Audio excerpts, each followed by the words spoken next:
नमस्कार ठाणेकर, कसे मजेत आहात ना? आणि आपला लाईट अँड शेड चॅनल बघताय ना? अहो, लाईट अँड शेड चॅनल म्हणजे सलाम ठाणे असं जणू समीकरणच झालंय. आणि सलाम ठाणे म्हणजे ठाण्याच्या गोष्टी. ठाणेकर हो, आपल्या ठाणे शहरातला टेंबी नाका आणि त्याचा परिसर अतिशय वैशिष्ट्यपूर्ण आणि ऐतिहासिक आहे. कारण टेंबी नाक्याच्या परिसरातच ठाण्यामधली अगदी जुनी म्हणजे 250, 300, 400 वर्षांपूर्वीची वेगवेगळ्या धर्मांची धर्मस्थळं, प्रार्थनास्थळं आहेत. आज आपण ठाणे जिल्ह्यातल्या पहिल्या जिनालयाबद्दलचा म्हणजे जैन मंदिराबद्दलचा एपिसोड करतोय. हे ठिकाण कोकण शत्रुंजय म्हणून ओळखलं जातं. काय आहे या ठिकाणाचा इतिहास? कोणी बांधलं हे ठाण्यातलं पहिलं जैन मंदिर? काय आहे त्याची गोष्ट? ऐकूया आजच्या आपल्या भागात.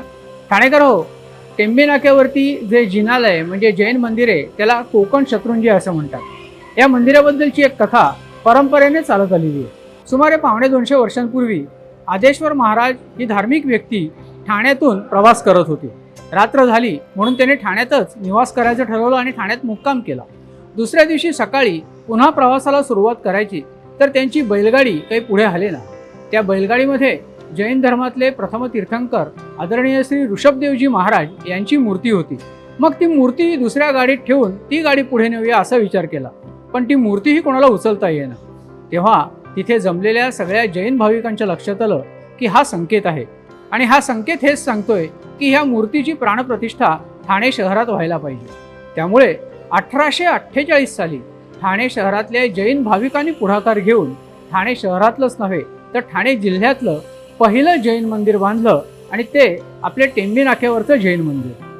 त्या काळातले ठाण्यातले रूपचंद हजारीमलजी, गुलाबचंदजी, पोखराजजी असे जैन धर्मियातले जे प्रमुख व्यापारी होते, प्रमुख नेते होते, त्याने हे मंदिर बांधण्यासाठी पुढाकार घेतला आणि तेव्हापासून पिढ्यानपिढ्या केवळ ठाणे शहरातलीच नव्हे तर ठाणे जिल्ह्यातले भाविकही या जैन मंदिरात येतात, पूजा करतात, उपासना करतात, प्रार्थना करतात. टेंबी नाक्यावरील जैन मंदिर हे जैन धर्मियांमधीलच अतिशय जाणकार आणि कसबी शिल्पकार सोमपुरा यांनी बांधलेलं मंदिर आहे. त्यांनी त्यांच्या कसबी कारागिरांच्या मदतीने अतिशय कुशल नाजूक कलाकुसर करून या मंदिराला सजवलेलं आहे. गेली 250 वर्ष हे मंदिर इथे उभं आहे. जैन धर्मियातील पहिले तीर्थंकर श्री ऋषभदेवजी महाराज यांचं हे मंदिर आहे, ज्यांना आदिनाथ महाराज असंही म्हटलं जातं. आदिनाथजींचं मंदिर म्हणूनच आज हे मंदिर ओळखलं जातं. हे मंदिर मुळात बांधल्यानंतर साधारणपणे 125 वर्षांनी त्याचा जीर्णोद्धार करण्यात आला. त्यामुळे आज आपण जे मंदिर बघतो ते 125 वर्षांपूर्वीचं आहे. मात्र आजही त्याच्यावरची कलाकुसर, त्याच्यावरचं नक्षीकाम तुमचं लक्ष वेधून घेतं. 75 वर्षांपूर्वी म्हणजे 1948 साली जैन भाविकांनी आदिनाथजी महाराजांच्या मंदिरासमोरची जागा विकत घेतली आणि तिकडे एक नवीन श्री मुनी सूरजजी महाराज अर्थात मुनेश्वर महाराज यांचं जैन मंदिर बांधलं. या मंदिराची सजावट आणि या मंदिरातील कलाकुसरी अतिशय पाहण्यासारखी आहे. पुढच्या काळात म्हणजे अगदी आजच्या काळात जानेवारी 2023 मध्ये याच परिसरात तिसरं तेवढंच भव्य आणि तेवढंच कलाकुसरीने नटवलेलं आणखी एक जैन मंदिर उभं राहिलं.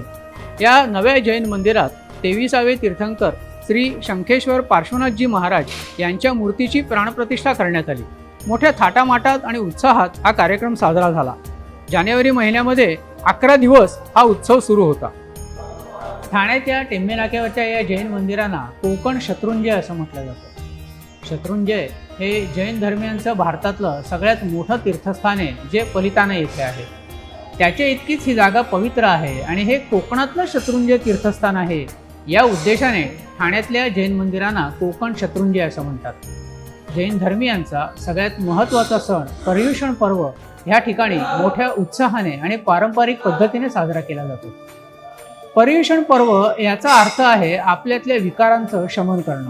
राग, लोभ, मोह, क्रोध, काम, वैर या विकारांपासून दूर राहायचं आणि आत्मशुद्धी करायची आणि त्यासाठी हा सण साजरा करायचा असा प्रघात आहे. ठाण्याच्या जैन मंदिरांमध्ये पर्युषण पर्व सगळे जैन बांधव अतिशय भाविकतेने साजरा करतात.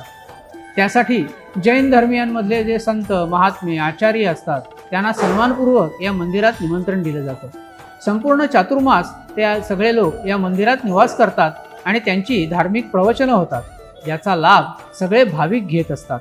175 वर्षापूर्वी श्री आदेश्वर दादाची मूर्ती जी आहे जे समोर आमचे आदिनाथ देऊळ आहे, त्यामध्ये जी मूळ नायक जी आदिनाथ भगवानची मूर्ती आहे ती कमीत कमी 400 वर्षापूर्वीपासूनची आहे.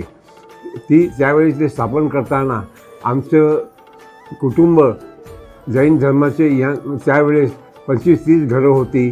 परंतु त्यावेळेससुद्धा आम्ही जी देवाची प्राणप्रतिष्ठा केली ती पण फार उत्सवपूर्वक केली. आमचे धर्मवीर आनंद दिघे साहेबसुद्धा दर शनिवारी भले सकाळी संध्याकाळी किंवा रात्री केव्हाही येऊन त्या इकडे पाया पडून जायचे व त्यांनासुद्धा आमची या मुनीश्वर दादाची त्यांच्याबरोबर श्रद्धा होती. त्याच्यानंतर अनेक नेते माननीय आनंद दिघे साहेब, नंतर माननीय मुख्यमंत्री एकनाथ शिंदे साहेब, जितेंद्र आव्हाड साहेब, प्रताप सरनाईक वगैरे सगळे, राजन विचारे, सगळे नेते दर शनिवारीला इकडे येतात व ते दर्शन घेऊन जातात. आमचा ट्रस्ट हा नेहमी धार्मिक कार्य करत असतो, पण त्याबरोबरही सामाजिक कार्य करत असतो. रक्तदान शिबिर आम्ही इथं नेहमी दर महिन्याला जसे जसे डॉक्टरचा सुझाव येतो त्याप्रमाणे आम्ही रक्तदानाचं शिबिर भरवतो, नेत्र शिबिर भरवतो आणि गोरगरिबांनासुद्धा आम्ही मदत सहकार्य करीत असतो.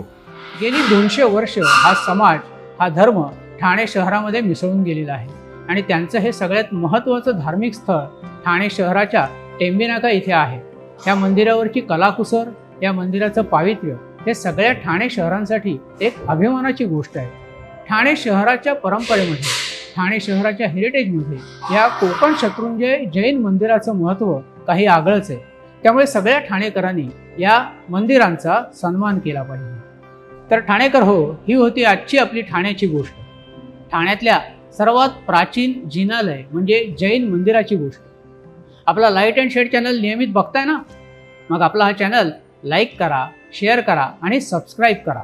आणि हो, आजचा हा एपिसोड कसा वाटला ते कमेंट सेक्शनमध्ये लिहायला विसरू नका. तुमच्या ठाण्याविषयीच्या काही आठवणी असतील ना, तर आमच्याशी जरूर शेअर करा. तुम्हाला ठाण्याच्या एखाद्या भागाविषयी जाणून घ्यायचं असेल तर ते आम्हाला सांगा.